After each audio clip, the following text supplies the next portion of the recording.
The Lion Inside is written by Rachel Bright, illustrated by Jim Field, and published by Orchard Books.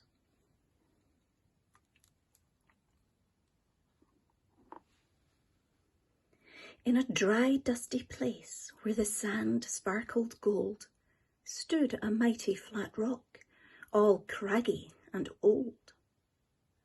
And under that rock, in a tiny full house, lived the littlest, quietest, meekest brown mouse.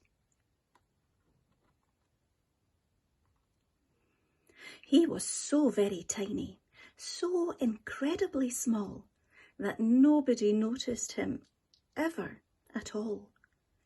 He got trod on and sat on and missed out for stuff, ignored and forgotten. Yes, mouse life was tough.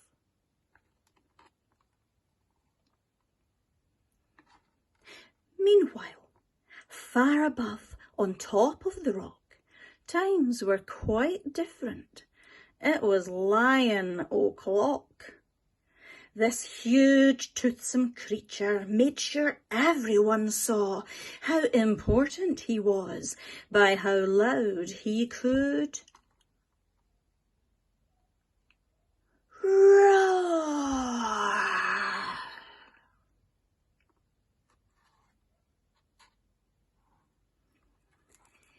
He was head of the pack. He was shouty and tough. He loved showing the crowd he was made of strong stuff. Yes, all were impressed by this mighty king cat. If only, thought Mouse, I could be more like that.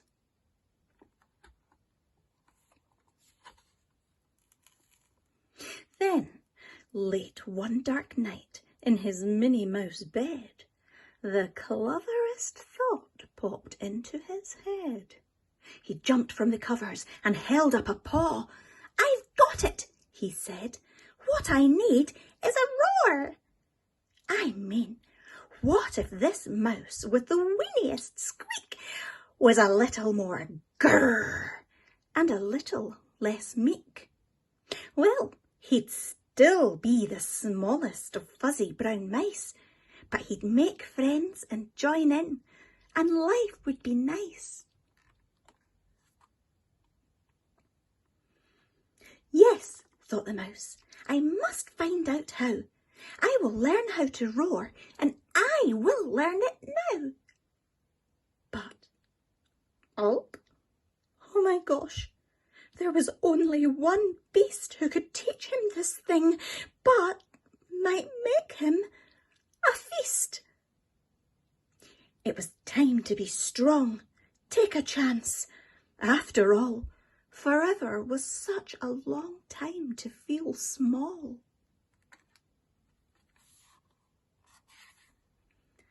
So he made himself brave, and he thought like a winner. He set off for the top, hoping not to be dinner. It felt like the scariest thing he could do. But if you want things to change, you first have to change you. The further he climbed, the closer he got to the slumbering lion reclining on top.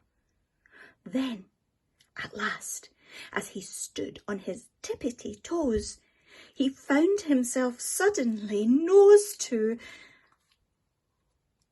nose. Oh, pardon me. Wake up, Mr. Lion. You've got company. Squeak. Mr. Lion, what I've come to you for is... Squeak. Do you think you could teach me your roar?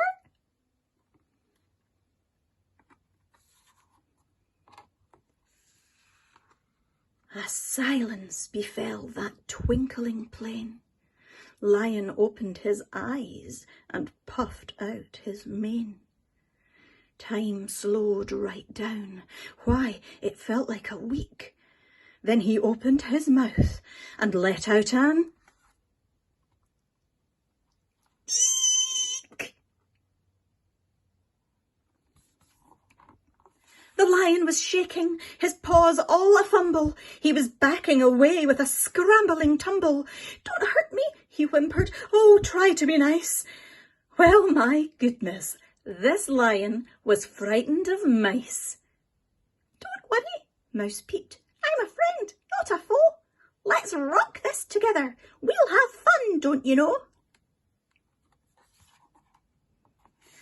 That was a magical moment for sure, when Mouse didn't feel at all small anymore.